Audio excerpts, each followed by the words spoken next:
Olá, bem-vindos à nossa aula de Geografia.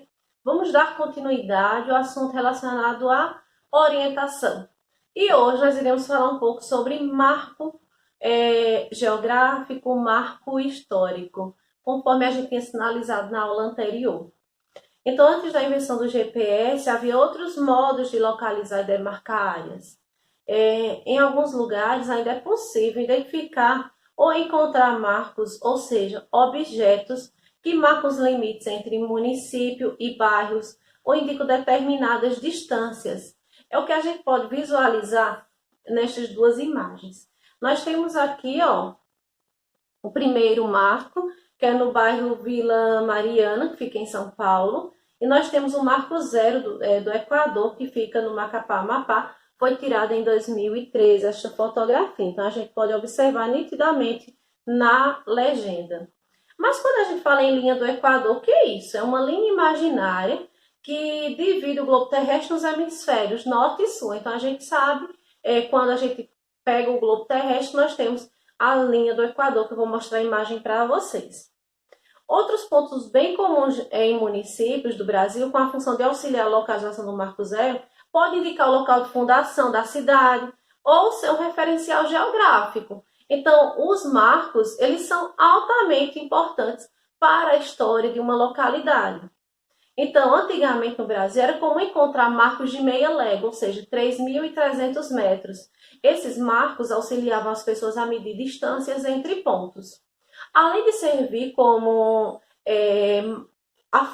para indicar a fundação de algum prédio histórico, de alguma construção que futuramente vai fazer parte de um município, o marco ele também serve para demarcar as áreas, como já foi mencionado anteriormente. Um exemplo que a gente pode citar: quando a gente vai para algumas propriedades rurais, geralmente a gente sempre vê algumas pedras em locais estratégicos. Eu acho que quando vocês forem no sítio, vocês poderão observar, que eu acredito que vocês irão encontrar. Estas pedras, geralmente, elas servem para demarcar a área que pertence a uma pessoa e a outra.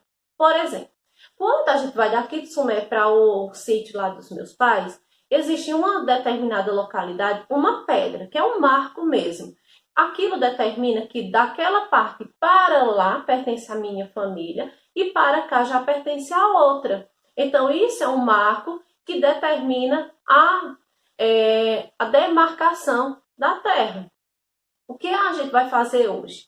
Relembrar essa parte de localização através de uma observação.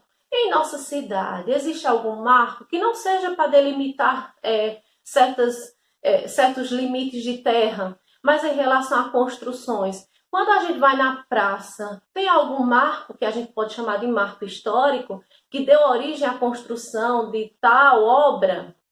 Quando a gente observa a serra, tem algo que pode ser um marco histórico para a nossa cidade? Então, eu vou pedir para que vocês façam essa análise sobre os marcos que nós podemos encontrar em nossa cidade. Marcos de início de construção, marcos que dão sentido a certos nomes de alguns lugares, certo? E através desta observação, vocês irão responder a atividade. Peço que vocês observem bem. Se possível, peçam ajuda aos pais de vocês, que eu tenho certeza que eles poderão auxiliá-los, certo?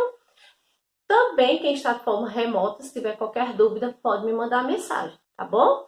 E eu tenho certeza que vocês irão descobrir muitas informações relevantes para o nosso aprendizado através deste conteúdo em relação a marcos históricos na nossa cidade, marcos geográficos, enfim. E também nós iremos revisar na aula da quinta toda essa questão de localização, de orientação, tá bom?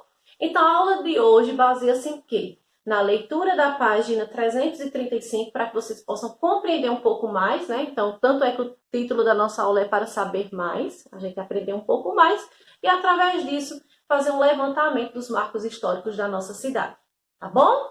Um grande abraço, até a próxima!